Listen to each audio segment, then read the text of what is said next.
Please stand.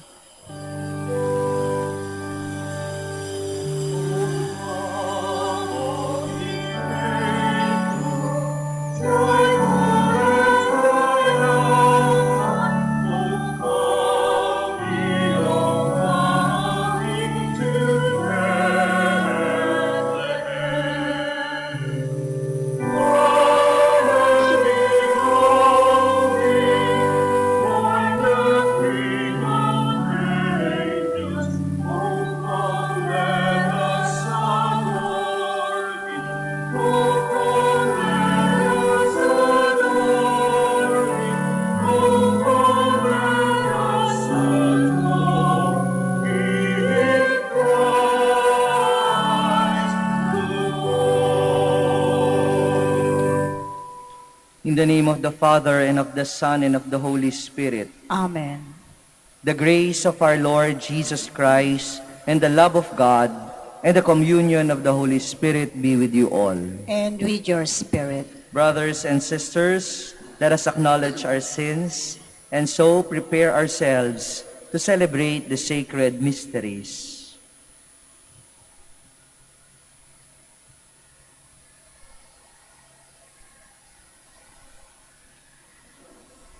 I confess to Almighty God and to you, my brothers and sisters, that I have greatly sinned in my thoughts and in my words, in what I have done and in what I have failed to do. Through my fault, through my most grievous fault. Therefore I ask the Blessed Mary, ever Virgin, all the angels and saints, and you, my brothers and sisters, to pray for me to the Lord our God. May Almighty God have mercy on us, forgive us our sins, and bring us to everlasting life. Amen. Lord have mercy. Lord, have mercy. Christ have mercy. Christ, have mercy. Lord have mercy. Lord, have mercy. Let us pray.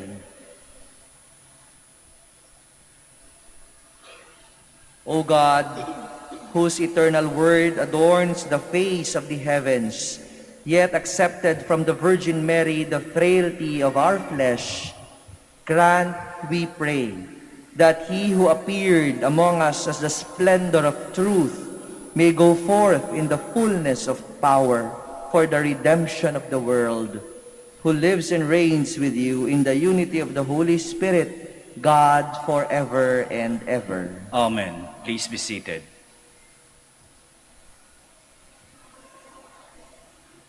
A reading from the first letter of St. John.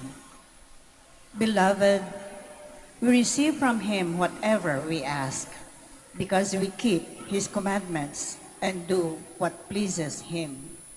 And his commandment is this: we should believe in the name of his Son, Jesus Christ, and love one another just as he commanded us. Those who keep his commandments remain in him, and he in them. And the way we know that he remains in us is from the Spirit whom he gave us. Beloved, do not trust every spirit, but test the spirits to see whether they belong to God, because many false prophets have gone out into the world. This is how you can know the Spirit of God. Every spirit that acknowledges Jesus Christ come in the flesh belongs to God. And every spirit that does not acknowledge Jesus does not belong to God. This is the spirit of the Antichrist, who, as you heard, is to come, but in fact is already in the world.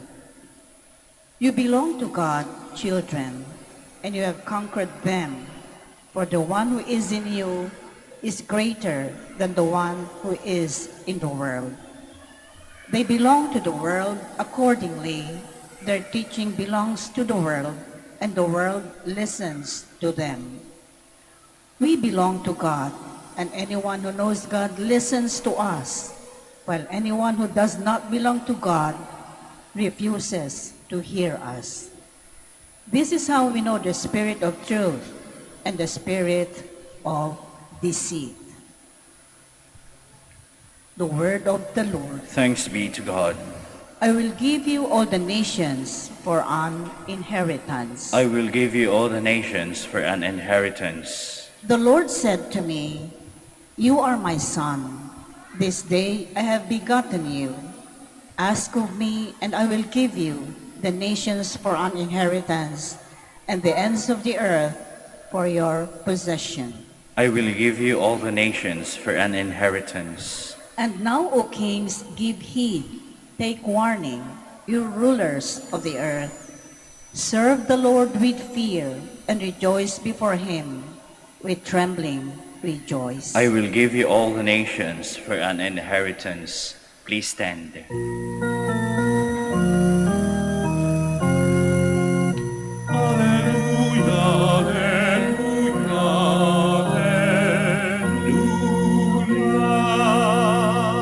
Jesus proclaimed the gospel of the kingdom and cured every disease among the people.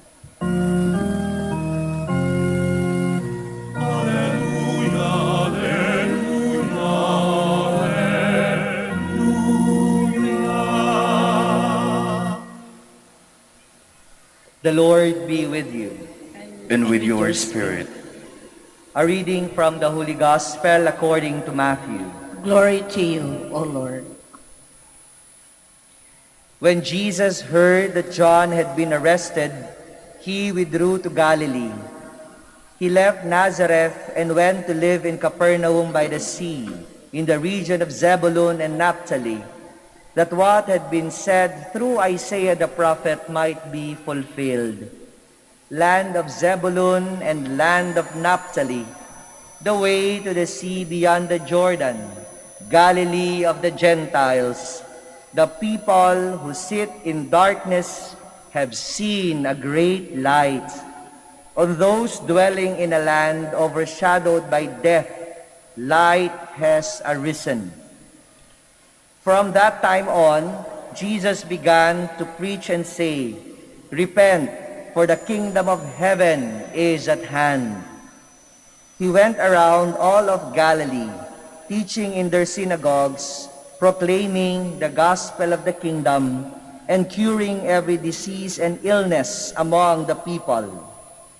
His fame spread to all of Syria, and they brought to him all who were sick with various diseases and racked with pain, those who were possessed, lunatics and paralytics, and he cured them. And great crowds from Galilee, the Decapolis, Jerusalem and Judea, and from beyond the Jordan followed him. The Gospel of the Lord. Praise to you, Lord Jesus Christ. Please be seated. Today we celebrate the optional memorial of the Most Holy Name of Jesus.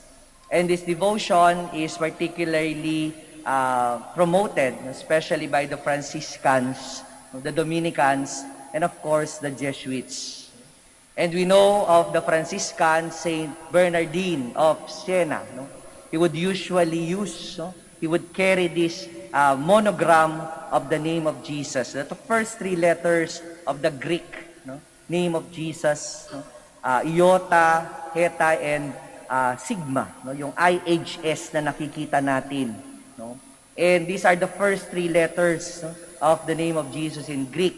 Later on, they have translated it also to mean Jesus Hominum Salvator, Jesus, Savior of humanity, Savior of the world.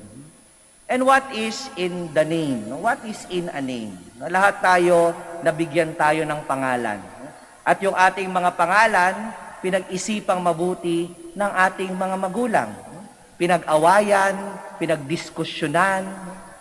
Pero mas maganda kung ito'y pinagnilayan at dinasalan.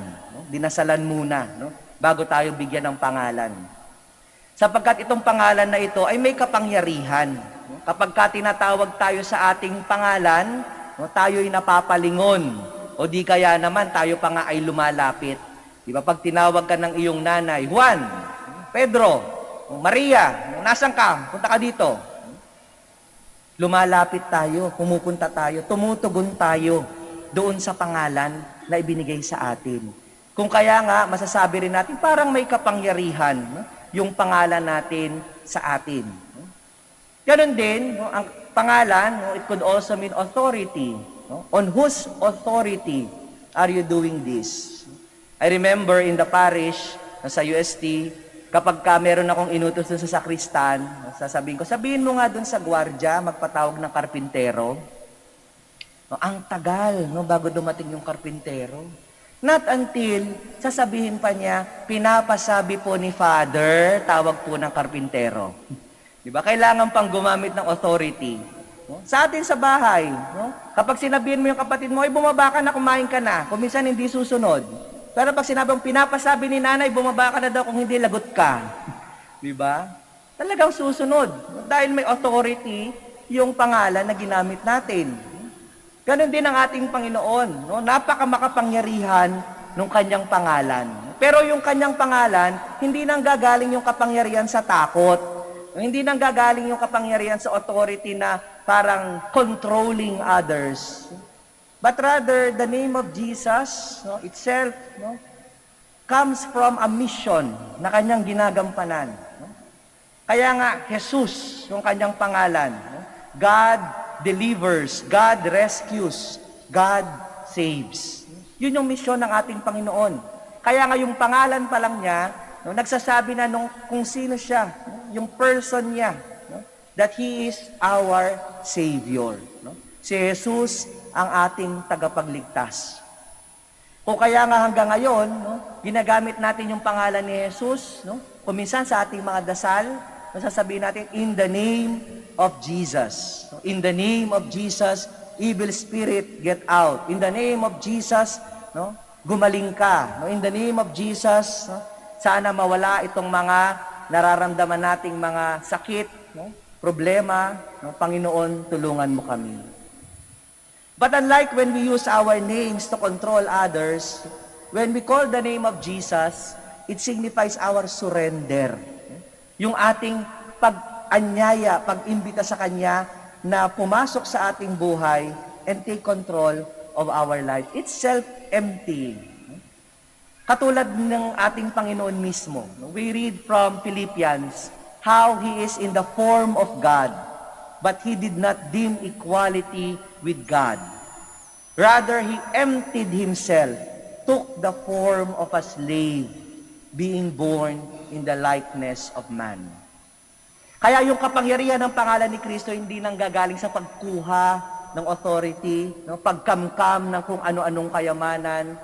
Bagkos, ang kanyang kapangyarihan sa pangalan ni Jesus ay nanggagaling sa self-emptying, pagbibigay ng sarili, pagbibigay ng kanyang buhay para sa atin. At ganun din, ang kapangyarihan sa pangalan ng Panginoong Jesus ay nanggagaling sa kanyang relasyon sa Diyos. Christ was obedient, even accepting death on a cross. Because of this, God highly exalted Him and bestowed on Him the name above every other name. Doon sa pagsunod, doon sa obedience. Ngayong panahon natin, kailangan natin to, obedience. Yung iba ang titigas ng ulo, inuuna yung sarili. Nakakalimutan natin meron tayong responsibilidad sa ibang tao. Mano ba naman yung sumunod tayo? Ito'y para sa kapakanan ng lahat. Parang may mawawala sa atin. Yun kaagad ang iniisip natin, may mawawala sa atin. Pero ang ating Panginoon, hindi. Lahat ibinigay. Kahit ang kanyang buhay para sa atin. Kaya nga itong pangalan ng ating Panginoon, sinasabi sa ating first reading, believe, you shall believe in the name of Jesus. Love one another, just as I have commanded you. Hindi natatapos yung ating pagpaparangal sa kabanal-banalang pangalan ni Jesus sa pamamagitan lamang ng paglalagay ng pangalan niya sa bahay natin, pagsusuot ng mga medal na mayroong IHS, hindi. Because it should extend to a relationship with the person of Jesus. No, hindi lang siya basta pangalan, hindi lang siya basta idea. He is a person. Kaya nga, tatanungin natin ang ating sarili, ano bang relasyon natin kay Jesus? Ano bang relasyon natin sa ating Panginoon? And it would reflect on how we treat the name of Jesus. If we treat the name of Jesus with respect, then we have a high relationship with Christ. No? Nire-respeto natin ang ating Panginoon. Kung binabastos natin ang pangalan ng Panginoon, ganun din. It reflects our relationship with Christ. We are called Christians. That is our name, Christians. Pero kung hindi nakikita sa buhay natin, yung values na tinuturo ng Kristyanismo, yung values na tinuturo ni Kristo, then, no, being a Christian is worthless. Walang kwenta yung pangalan nating Kristiyano. Kaya nga, sa araw na ito, as we celebrate and honor the holy name of Jesus, let us ask ourselves, what is our relationship with Christ? Do we respect the name of Jesus, or do we bring disgrace to this name? Do we fight for the name of Jesus, especially for those who are against the values of Christianity?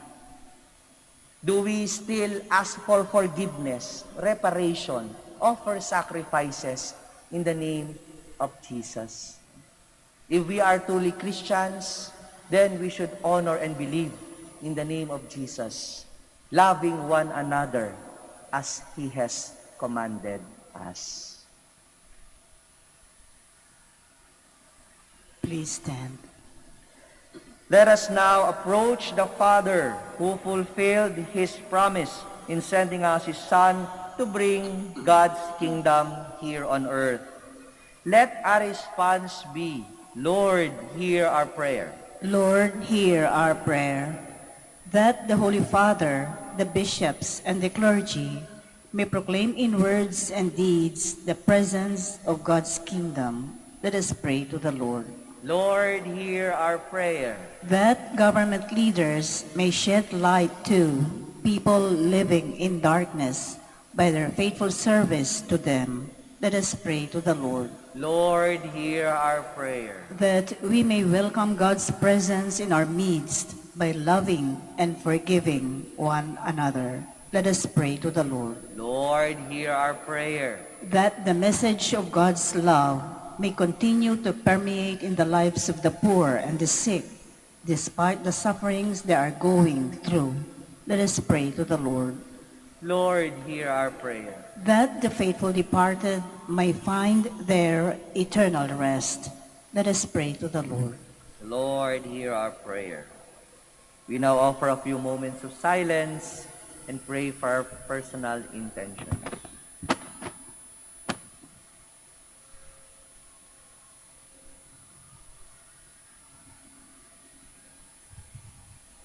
God our Father, the coming of your Son gave us light and hope. Make us instruments in letting that light shine on others through our words and deeds. We ask this through Christ our Lord. Amen. Please be seated.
Please stand. Pray, brothers and sisters, that my sacrifice and yours may be acceptable to God, the Almighty Father. May the Lord accept the sacrifice at your hands for the praise and glory of his name, for our good and the good of all his holy church. Receive our oblation, O Lord, by which is brought about a glorious exchange, that by offering what you have given, we may merit to receive your very self, through Christ our Lord. Amen.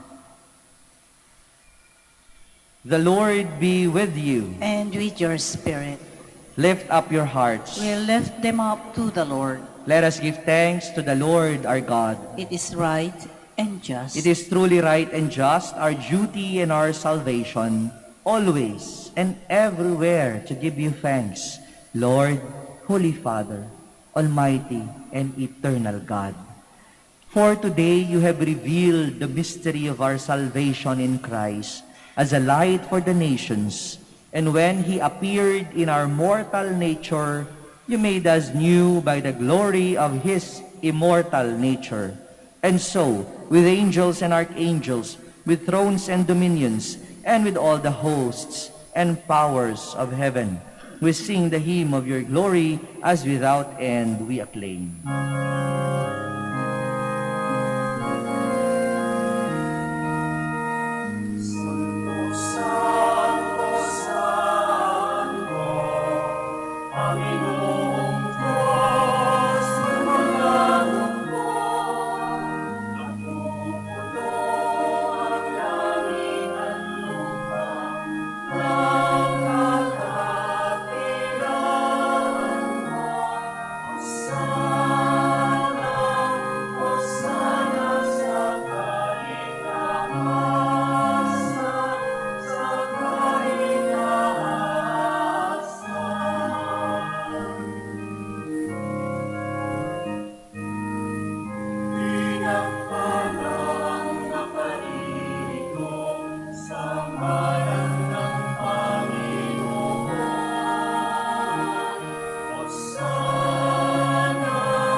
Please kneel.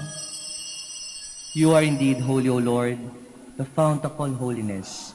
Make holy therefore these gifts, we pray, by sending down your Spirit upon them like the dewfall, so that they may become for us the body and blood of our Lord Jesus Christ. At the time he was betrayed and entered willingly into his passion, he took bread and giving thanks, broke it, and gave it to his disciples, saying, "Take this, all of you, and eat of it, for this is my body, which will be given up for you."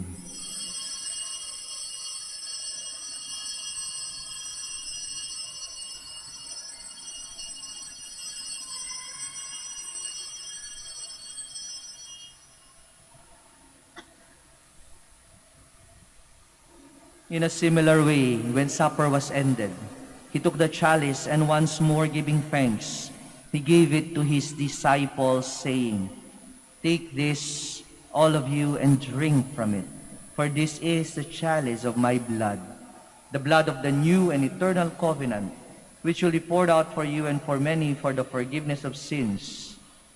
Do this in memory of me."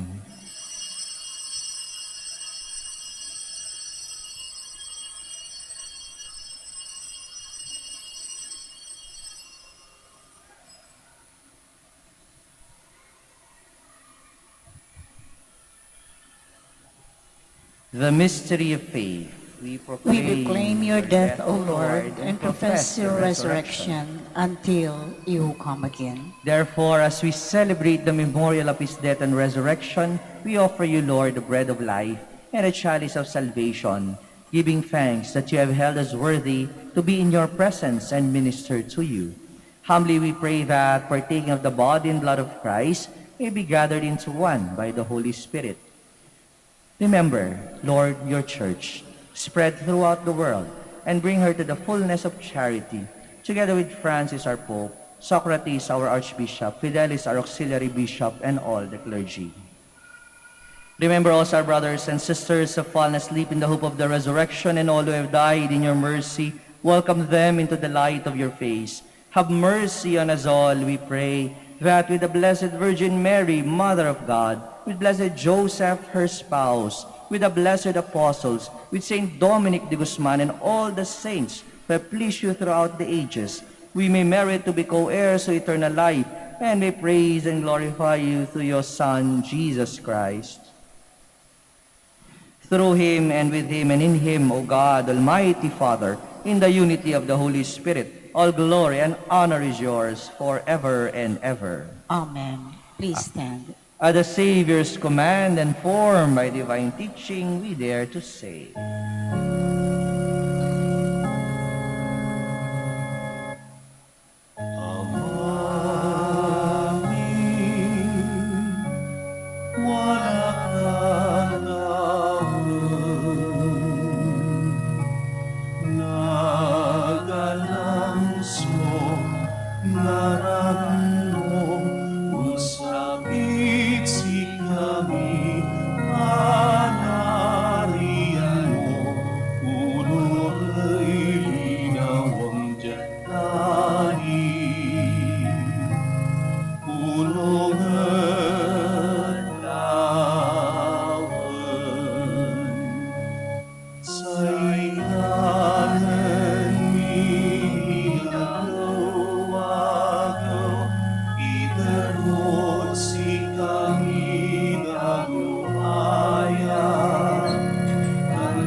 Deliver us, Lord, we pray, from every evil.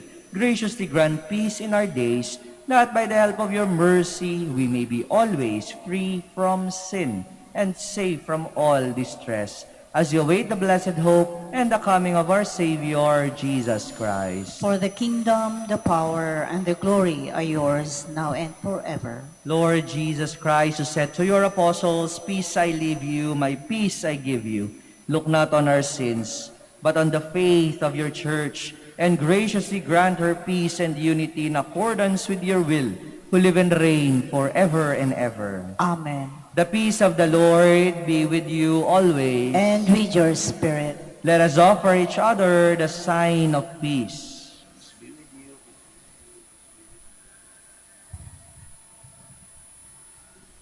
Lamb of God, you take away the sins of the world, have mercy on us.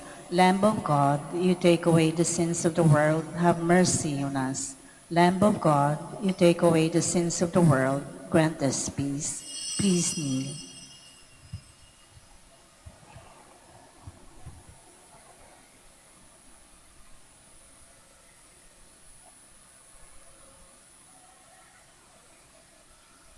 behold, the Lamb of God. Behold him who takes away the sins of the world. Blessed are those called to the supper of the Lamb.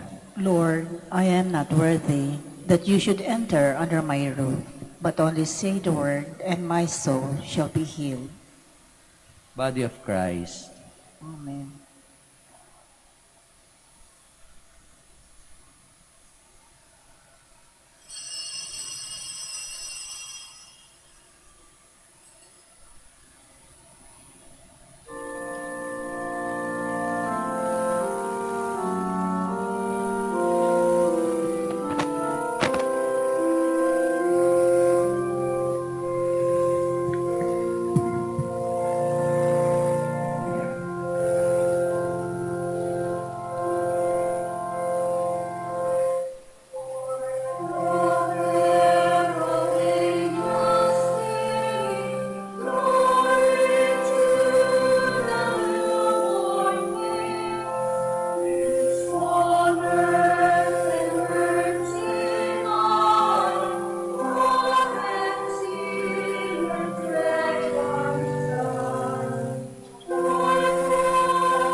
Prayer for the elections.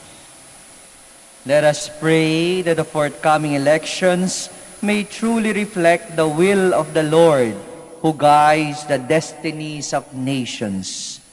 Let us pray together. Deliver us, Lord. Deliver us, Lord, from coercion, violence, and terrorism, Deliver us, Lord. from dishonesty, lies, and all distortion of truth, Deliver us, Lord. from bribery, graft, and all conspiracy for fraud, Deliver us, Lord. from threats, intimidation, and perverse language. Deliver us, Lord. Let us pray together. Hear us, Lord. Hear us, Lord, that conscience may always be our ultimate norm, Hear us, Lord. that the common good may always be our highest goal, Hear us, Lord. that human dignity may be respected all the time, Hear us, Lord. that the poor and the weak may always have the priority, Hear us, Lord. that genuine fear of God and love of neighbors may guide those who seek public office. Hear us, Lord. Let us pray. Shepherd of souls and Savior of the nations, politics is your gift to us, a call to serve others. May our political engagement for voters and candidates bring glory to your loving name and help us grow in holiness forever and ever. Amen. Please stand. Let us pray. Grant, we pray, Almighty God, that by the power of these holy mysteries, our life may be constantly sustained through Christ our Lord. Amen. Thank you very much for joining us in this Mass, especially to our devotees of Our Lady of the Rosary of Manaoag. We continue praying for our families, for our nation, and for the world, especially as we face this pandemic, that the Lord will heal us from this virus, likewise protect our loved ones. The Lord be with you. And with your spirit. May Almighty God bless you, the Father, the Son, and the Holy Spirit. Amen. The Mass is ended. Let us go in peace. Thanks be to God.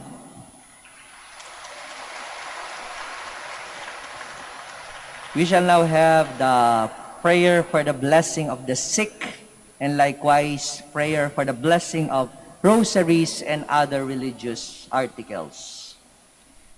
God, our Almighty Father, by your blessing, you give us strength and support in our frailty.